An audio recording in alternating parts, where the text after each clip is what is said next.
Bano bonna abaliwo nawalira kibagambye emyaka kituufu teri muntu ali ku musajja kubeera ekyo bwe muli kimanya mulirekerawo kulwanira amataka n'ebibanja kubanga ekibanja kyolina kati oba kuloti waliwo eyakiina n'ebyo bajja bigula but kyenzijukira ku mirundi teri muntu yali asapootinze President Museveni ne NRM nga Tamale mirundi kino nkyogera nga ntya Katonda Tamale mirundi nafuna omulimu State House nga press secretary nakola emyaka 13 naye enguba gye yagobwayo yali mbi nnyo era ekisse mirundi si bulwadde bwonna afudde ebirowoozo actually State House yesse mirundi ebirowoozo bantu bangi bagobwa ku mirimu bantu bangi bawummuzibwa n'empumuza gy'okoze eki kubanga mirundi abadde akiŋŋamba day in ng'ebimu ku bimuluma omulimu gwe yakola emyaka 13 baali bamuwa obusente bwa buswazi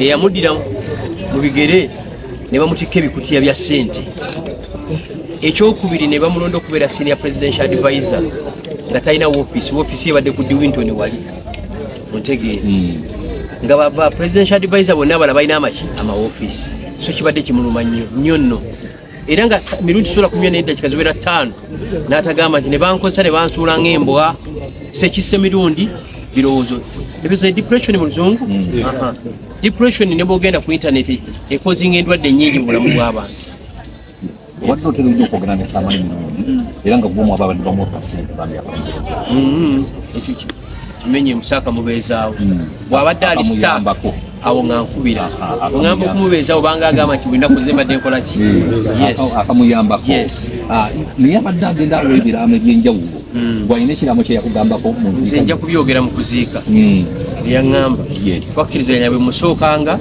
ajja kubyogera wansookanga kati tola ntuli wano nange nga yali byange nyinzo gijjawo enkya tuziika ku Sunday si bwe kiri so let's wait on Sunday tulabe ebintu yes bubaka ki bwe wabannayuganda obusembayo obubaka obufembayo buli very simple njala nnyo obubaka buno mbuwe bantu ba gavumenti nti mirundi olumu twali ku Diwinton Road awo nga talina mafuta mu motoka naŋŋamba omanyi tugende motoka yange olabe n'agamba driver n'agistartinga nga kalimu empty emotoka ya mirundi ko kadde kaaka throughout nga talina mafuta naŋŋamba tola sina mafuta naye tulindeko wano eddakiika 5 konvoyi ne ziyitawo nga 3 kyabo balaba bese bandifendinga ku leediyo bo balina amakonvoyi balina amafuta nenze sigakola sigayina so gavumenti eno akaseera katuuse ejjukire nnyo abantu abagibeererawo kubanga mpuliddeko abantu nga bagamba nti yesterday president yasindisa abasawo bamukebere balabe atwalibwe mu ddwaliro y'ebweru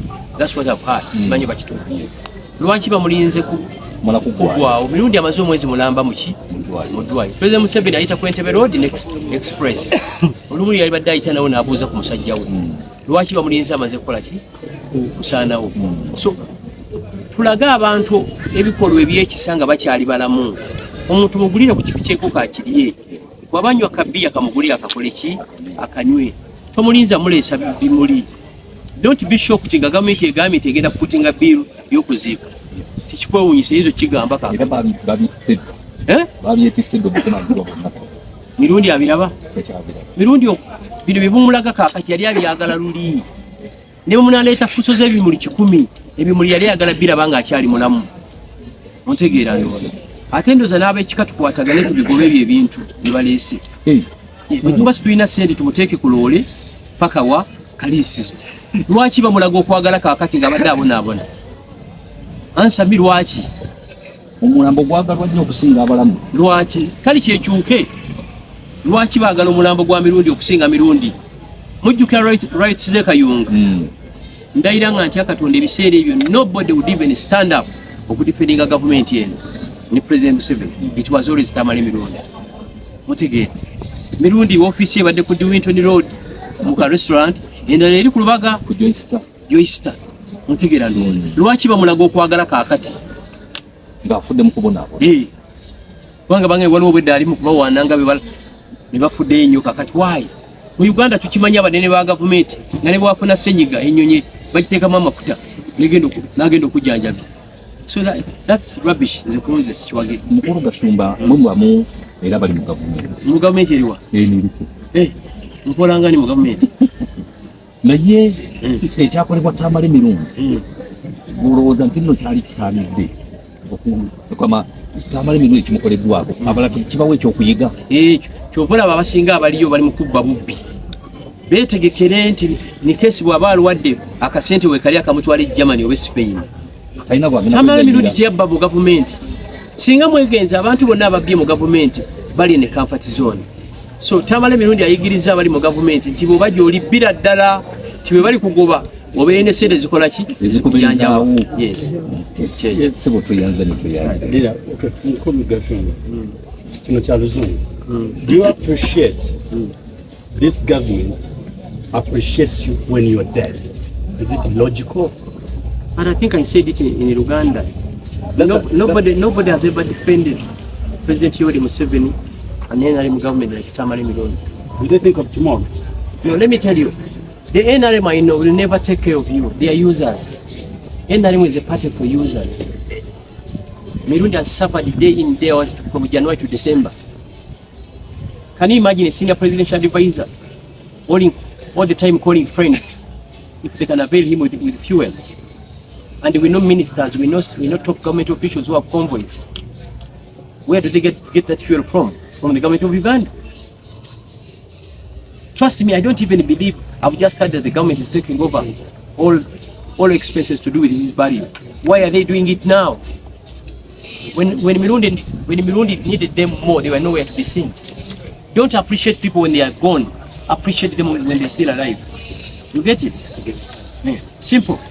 What would be the way forward? Therefore, it's simple. Don't expect this government will ever do something good for its former staff. Unless you are too in, unless you are in the inner circle. Unfortunately, Mirundi was not in the inner circle. Because I understand it was in the Kisubi hospital. And I hear yesterday the president had suggested that he should be airlifted to Nairobi. But he spent the entire month in Kisubi. They knew that he was there. Why do they wait for the last day or the last hour? So it's bad, it's very disturbing. Does he listen to his advisors or they don't advise his advisors? Mr. Museveni. Let me tell you, 97% of Museveni's advisors also watch him on TV. They just see him in the convoy. So it's Museveni advising them. Not them advising. No way. I bet by hand they are presidential advisors that have never met President Museveni.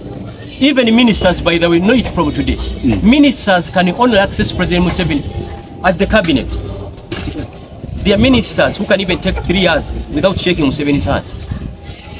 You ask a friend who is a cabinet minister, there's a door Museveni uses when he's entering the cabinet.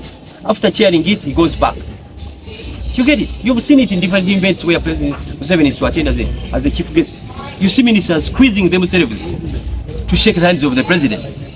Can you fight to shake a hand of someone you see every day? It's impossible. So Mirundi, rest in peace. You've done what you are supposed to do. And for you guys in the media houses, you have a big challenge. Big challenge. Do we see another Mirundi in you? Mbuzamu. Aya mbonona agenda. Mama tugenda. Mukama wange.